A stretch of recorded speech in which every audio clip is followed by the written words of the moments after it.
રાધે કૃષ્ણ રાધે કૃષ્ણ રાધે રાધે રાધે રાધે કૃષ્ણ રાધે. મિત્રો કેમ છો? મજામાં? આજે મારા ઘરે આવ્યા છે ગેસ્ટ ને એમને ખાવું છે કંઈક ચટપટું, તો આપણે હરાભરા પનીર ટિક્કા બનાવીશું. તો મેં પનીર લઈ લીધું છે, એક ટુકડો 100 ગ્રામ એટલું છે, લસણની 4 કરી છે, 5 નંગ લવિંગ યા મરચાં છે તીખા, અને લીલા ધાણા છે. લીલા ધાણા, લસણ અને મરચાંની પેસ્ટ બનાવી દેવાની છે. દરદર લઈ લીધું છે, લસણ મરચાં ધાણા લીધા છે. 1 ઇંચ જેટલો આદુનો ટુકડો નાખું છું. હવે આપણે દરદરી પેસ્ટ બનાવી દેવાની છે. થઈ ગઈ રેડી. આના જોડે ખાવા માટે સ્પેશિયલ એક ચટણી બનાવવાની છે. સૌથી પહેલાં આપણે 1 ચમચી જીરું નાખું છું, અડધી ચમચી એટલું મીઠું નાખું છું, 2 લસણની કરી છે, 4 નંગ મરચાં છે, અને ધાણાના ડાંઠલા અને ધાણા છે. હવે આપણે અંદર લચકા પડતું દહીં નાખવાનું છે. હવે આપણે એને પીસી લેવાનું છે. મિત્રો તમે જોઈ શકો છો સરસ મજાની ચટણી બની અને રેડી થઈ ગઈ છે. હવે આપણે પનીર લઈ લીધું છે, પનીરના ટુકડા કરી લેવાના છે. આવી રીતે તમે નાના મોટા તમારા હિસાબથી કરી શકો છો.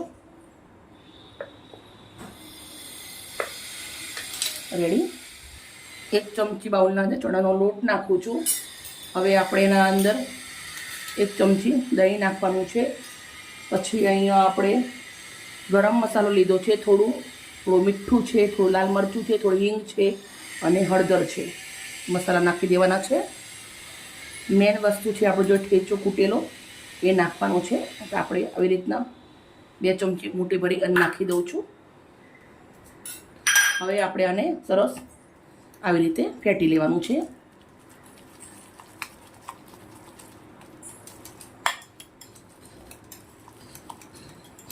હું 1 માણસ માટે બનાવું છું, તમારે વધારે માટે બનાવવું તો મિશ્રણ થોડું વધારે કરજો. થઈ ગયું મિક્સ. હવે આપણા જે પનીરના પીસ છે એ અંદર નાખી દેવાના છે. આપણે એને આવી રીતે ફોલ્ડ કરી દેવાનું છે.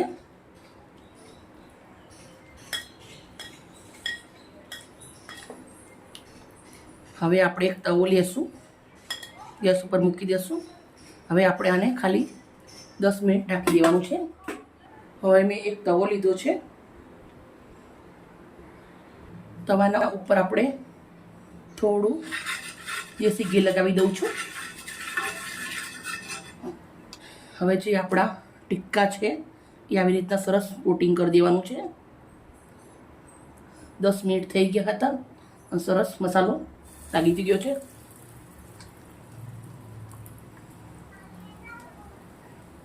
તવી ઉપર આપણે આવી રીતે એને મૂકી દેવાના છે, સ્ટેપ બાય સ્ટેપ. આવી રીતે આપણે બધા મૂકી દઈશું. ટિક્કા આપણા મૂકી દીધા છે સરસ. થોડું થોડું ઘી બીજું સાઈડમાં નાખું છું આવી રીતે.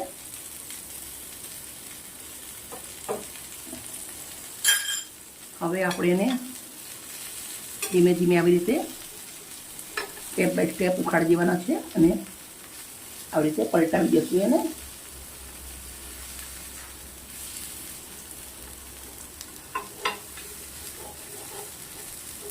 ફર્સ્ટથી તવી હશે તો જ આવી રીતે બનશે, ઉખડશે.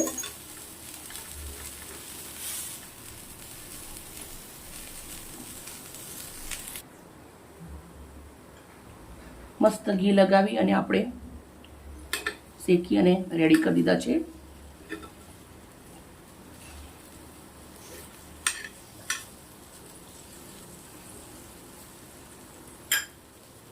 બે મિનિટ સુધી સરસ સંતળાવા દેશું. માત્ર 2 મિનિટના અંદર 3 મિનિટના અંદર ડીશ બની અને રેડી થઈ જાય છે. હવે આપણે ગેસને બંધ કરી દઈશું અને ટિક્કા આવી રીતે પ્લેટના અંદર લઈ લેશું. આપણો મસાલો છે એના સુધી લેવાનો છે. મસાલો પણ સરસ સંતળાઈ ગયો છે.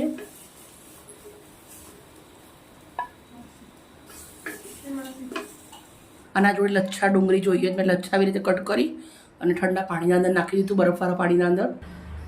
હવે આપણે આ લચ્છા ઉપર થોડું એવું લાલ મરચું, પછી થોડું મીઠું, થોડો ચાટ મસાલો,